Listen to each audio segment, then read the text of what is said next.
हम हर वर्ष अपने प्राण प्यारे आराध्य देव का प्राकट्य उत्सव मनाते हैं। आज करुणानिधान सर्वलोक महेश्वर भगवान परमात्मा परब्रह्म श्री कृष्णचंद्र जी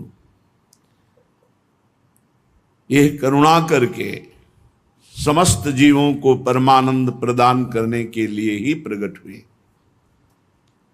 और ये प्राकट्य उत्सव सार्थक तभी हो जब हमारे हृदय में प्रकट हो, मेरे मन में, मेरे प्राणों में, एक एक श्वास में, एक एक नस नाड़ी कृष्ण कृष्ण कृष्ण भगवत स्वरूप हो जाए, हमारे हृदय में प्रभु का अवतार हो, हमारे हृदय में भय प्रगट कृपाला दीन दयाला।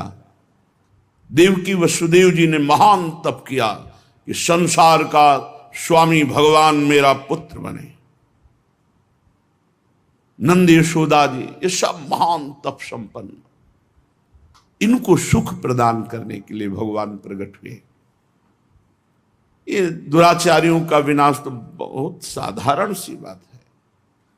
श्री सुखदेव जी कहते हैं कि ये उस समय की बात है जब लाखों राक्षसों ने, असुरों ने, दैत्यों ने राजाओं का रूप धारण करके पृथ्वी में आतंक मचा रखा था। अहंकार से भरे हुए, बल से भरे हुए पृथ्वी को आक्रांत कर रखा था। आक्रांत पृथ्वी त्राण पाने के लिए रो रही थी। ये उस समय की बात है जब यदुवंशी राजा शूरसेन माथुर मंडल, शूरसेन मंडल का मथुरापुरी में रह करके शासन करते थे। ये मथुरा समस्त यदुवंशी नरपतियों की राजधानी थी। मथुरा में सदैव भगवान की उपस्थिति पाई गई है। मथुरा में सूर्य के पुत्र वसुदेव जी का विवाह देवकी जी के साथ हुआ। ये उस समय की बात है जब नवविवाहिता पत्नी देवकी को रथ पर विराजमान करके वसुदेव जी ले जा रहे थे। कंस बड़ा बलवान, स्वभाव में धूर्तता, वसुदेव जी से कहा मैं रथ हाँकूंगा, मेरी बहन है। और रथ के घोड़ों की लगाम पकड़ ली, स्वयं रथ हाँकने लगा। रथ चल पड़ा। जिस समय घोड़ों की लगाम पकड़कर कंस रथ हाँक रहा था, उसी समय स्पष्ट आकाशवाणी हुई, अरे मूर्ख, जिसको तू रथ में बैठाल कर लिए जा रहा है, उसकी 8वें गर्भ की संतान तुझे मार डालेगी। भोजवंश का कलंक आकाशवाणी सुनते ही कूद पड़ा रथ से, तलवार खींच ली और बाल पकड़े देवकी के। वसुदेव देवकी के लिए आदेश किया, तत्काल हथकड़ी बेड़ियों से जकड़ करके इनको कैद खाने में डाल दिया जाए और बहुत ही कठोर पहरा लगा दिया जाए। वर्ष वर्ष में जो संतान होती मारता गया, उसे हर बार शंका बनी रहती, पता नहीं वो भगवान किन बालक के रूप में प्रकट हो जाए।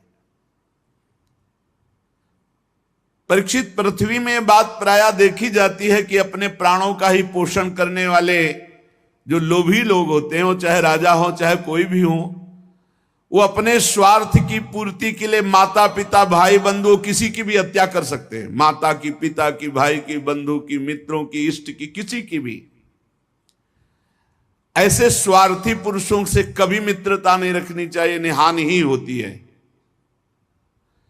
जब कंस ने एक एक करके देवकी जी के 6 बालक मार डाले,